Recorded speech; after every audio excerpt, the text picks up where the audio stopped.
Good morning, beautiful people. Happy Tuesday, May 5th, Cinco de Mayo. Very different times we're in. It's day 46. We're over halfway through the online journey that I created 5 years ago. And how are you all feeling?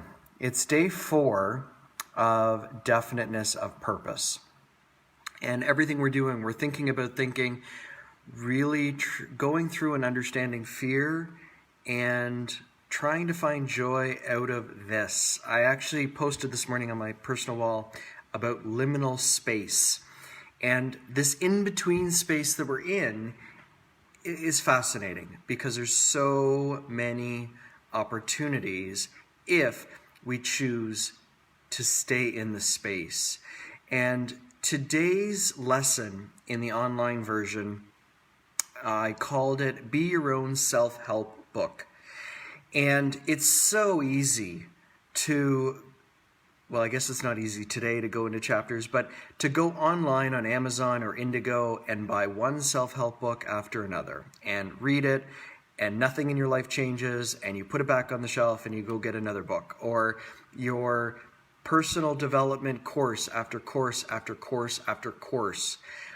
And you can be a student for the rest of your life, but eventually you actually have to get in the ring. And I know Brené Brown, that Theodore Roosevelt quote about the vulnerable being actually in the ring and getting their face kicked and ending up with blood, sweat, and tears. And it's so true. You do not become a skilled sailor by staying safely attached to the harbor. And one of the elements of today's lesson, and I speak to it often in my coaching clients as well as sometimes from the stage, and this one really is directed mostly to the single ladies that are out there, because this is usually where it happens, is individuals will come out of a relationship and they're told that they need to work on themselves. And so they'll take months, if not years, of being by themselves, reading self-help books, reading various books. I don't want to name some of the names, but I'm sure you know the authors and the books that I'm referring to. They'll listen to podcasts. They'll listen to things about how to be a better partner, how to find the love interest of their life. And then they come out of that hiding, that time where they're working on themselves, and they get into their first relationship, and all of a sudden it's the mirrors are right there.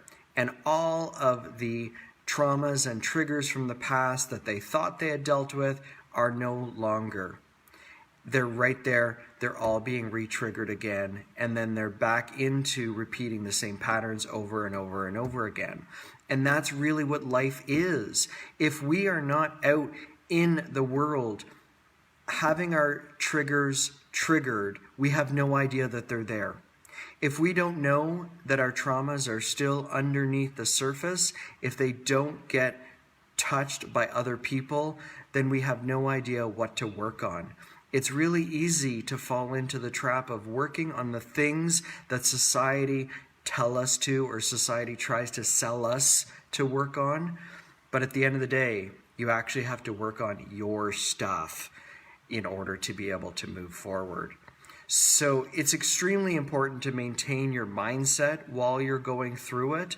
But at the end of the day, I really wish for all of you to get out there and work on yourselves by being vulnerable and being exposed. And when you're your own self-help book, you have that opportunity. And if you think about every single self-help author that's out there, all of their journeys include this general phrase. It was all going well, and then it fell apart, and I lost everything, but now I'm here, and I'm selling you what I've learned.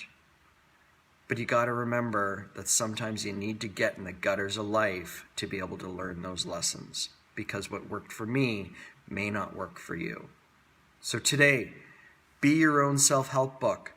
Put some of the things that you've learned in your journey up to now to use, to practice.